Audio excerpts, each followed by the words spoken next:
جو سود کا کاروبار کرتا ہے، جو اپنے بھائیوں کا اپنی بہنوں کا حق مار کر بیٹھا ہوا ہے، جو رشوت کا مال اس نے کمایا ہے، جو یتیموں کا ناجائز مال قبضہ کر کے جو پیسے اس کے جیب کے اندر ہیں، ان سے یہ پوچھنا چاہیے کہ جو پیسے جن پیسوں سے تم قربانی کرنا چاہتے ہو وہ حلال کے ہیں یا حرام کے ہیں۔ اصل مسئلہ تو یہ ہے، اصل بات تو یہ ہے، لیکن اس طرف زور کسی کا نہیں۔ اس کو بتانا چاہیے کہ بھائی نماز پڑھو، بھائی توحید پہ قائم ہو جاؤ،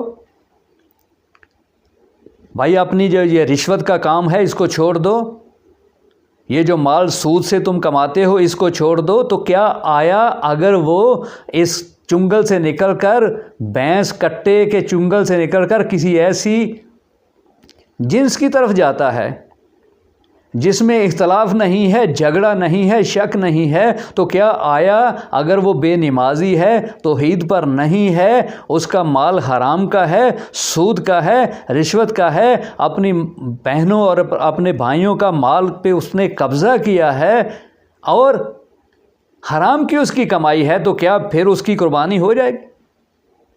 چیزیں تو بتانے کی یہ ہیں اور ہم جو ہیں وہ سارا زور اسی بحث میں کے اندر لگا رہے۔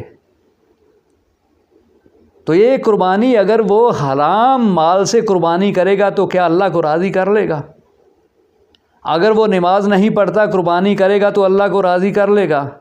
اگر وہ بہنوں کا بھائیوں کا حق دبا کر بیٹھا ہے قربانی کرے گا تو اللہ راضی ہو جائے گا؟ اگر وہ رشوت لیتا ہے تو اس سے قربانی کرے گا تو اللہ راضی ہو جائے گا؟ اگر وہ سود خور ہے، سود کے مال سے وہ قربانی کرنا چاہتا ہے تو کیا اس کی قربانی ہو جائے گی؟ اصل بات یہ ہے جس کی طرف ہم آتے ہی نہیں ہیں، سارا زور ہم نے ایک ہی بات پہ لگا دیا۔ اس سے آگے چلتے ہیں کہ قربانی کا مقصد کیا ہے، کیا اللہ رب العزت نے فرمایا ہے۔ اللہ رب العزت کیا فرما رہے ہیں؟ لن ینال اللہ لحومها ولا دماؤها ولکن ینال اللہ التقوی۔ نہ تو خون مجھ تک آتا ہے نہ گوشت آتا ہے۔ آپ دیکھیں کہ خون سب سے پہلے زمین پی گئی اور کھال اتری، ابھی کھال اتر کر ہاتھوں میں ہوتی ہے تو ابھی تو اللہ کا شکر ہے یہ فتنہ اس سے جان چھوٹی، ورنہ 10 آدمی باہر کھڑے ہوتے تھے اس کھال پہ جھگڑا ہو جاتا تھا۔ اس فتنے سے اللہ کا شکر کہ ہماری جان چھوٹی۔ گوشت جو ہے وہ ہم نے کھا لیا، دوستوں کو کھلا دیا، غریبوں کو کھلا دیا، مسکینوں کو کھلا دیا۔ اللہ کو کیا دیا؟ اللہ کو جو دیا وہ تقوی ہے، اس تقوی کو دیکھنا ہے۔ تو کیا بے نمازی اس تقوی پہ ہے؟ جو سود خور ہے اس تقوی پہ ہے؟ جو بہنوں کا بھائیوں کا حصہ دبا کر بیٹھا ہے اس تقوی پہ ہے؟ جو یتیم کا مال ہڑپ کیے بیٹھا ہے وہ اس تقوی پہ ہے؟ اور اس سے آگے ہم قربانی اگر کرنا جا رہے ہیں تو ہماری نیتیں دیکھیے، ہمارے کام چیک کیجئے کہ ہم کس طرح کی قربانی کرنا جا رہے۔ قربانی کا جانور ہے، دیکھا تو ہم کہتے ہیں کہ بہت مہنگا ہے، اور اس آس پر اس نیت پر بیٹھ گئے کہ جب چاند رات ہوگی تب جانور خریدیں گے۔ وہ مجبور ہوگا، اس کو مجبور کریں گے، واپس تو نہیں لے کر جائے گا، اور اپنا مال ہم کو دے دے گا، اپنا جانور ہم کو دے گا، سستے میں دے دے گا۔ قربانی اللہ کے لیے کرنی ہے اور داؤ لگا کر بیٹھ گئے۔ اور آپ دیکھیں ایک بات، جب اللہ کو دینے کا معاملہ آتا ہے تو ہماری طبیعت کے اندر کیا فرق آتا ہے؟ اکثر جب زکوٰۃ کی باری آتی ہے تو مولوی صاحب میرے اوپر قرضہ بڑا ہے، کیا مجھ پر زکوٰۃ فرض ہے؟ مولوی صاحب میرے اوپر قرضہ بہت ہے، کیا میں قربانی کروں؟ مولوی صاحب میرے اوپر قرضہ بہت ہے، میں صدقہ خیرات کروں؟ جب گاڑی لینی ہوتی ہے، ایک گاڑی ہے ایک اور گاڑی لینی ہے، تب نہیں پوچھتے مولوی صاحب مجھ پہ قرضہ بڑا ہے میں گاڑی لے لوں۔ جب 2 3 4 پیلی زمین خریدنی ہو تب نہیں پوچھتے مولوی صاحب مجھ پہ قرضہ بڑا ہے میں 4 پیلی زمین خرید لوں۔ جب بیٹے کو یورپ بھیجنا ہو 80 90 لاکھ روپیہ دیتے ہیں تب نہیں پوچھتے مولوی صاحب مجھ پہ قرضہ بڑا ہے بیٹے کو یورپ بھیج دوں۔ بچوں کی فیسیں دینی ہو تب نہیں پوچھتے مولوی صاحب مجھ پہ قرضہ بڑا ہے۔ لیکن جب اللہ کو دینے کی بات آتی ہے تو پھر بہانے اور ہیلے شروع ہو جاتے ہیں۔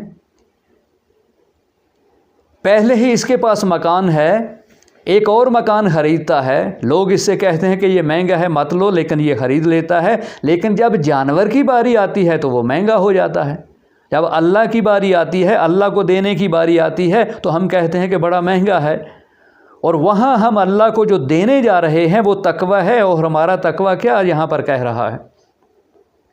ہم داؤ لگا کر بیٹھ گئے اس نیت سے کہ چاند رات سے اس سے مال خریدیں گے، اور وہ بھی اب بیٹھا ہوا ہے کہ آؤ چاند رات کو میں تمہیں دیکھتا ہوں۔ اب یہ جاتا ہے چاند رات کو جاتا ہے، وہاں سے جانور لیتا ہے، جانور لے کر واپس آتا ہے، اور جب صبح ہوتی ہے تو جانور جو رات کو اس نے دیکھا تھا وہ ہے ہی نہیں، اس کے اندر تو گڑبڑ ہے۔ اب یہ بھی داؤ لگا کے بیٹھا تھا، وہ بھی داؤ لگا کے بیٹھا تھا، یہ کہتا ہے کہ وہ جو کاروباری آدمی تھا وہ بے ایمان نکلا۔ اچھا وہ بے ایمان کیسے؟ اس کا داؤ لگ گیا تو وہ بے ایمان ہے، آپ کا داؤ لگ جاتا تو آپ کیا ایماندار تھے؟ تو اللہ کے لیے قربانی دینی ہے، اللہ کے لیے تم نے اللہ کو جو تقوی دینا ہے، اس کے اندر اتنی خیانت، یہ دھوکہ کس کو دیتے ہو بھائی؟ یہ دھوکہ تو آپ خود کو دے رہے ہو۔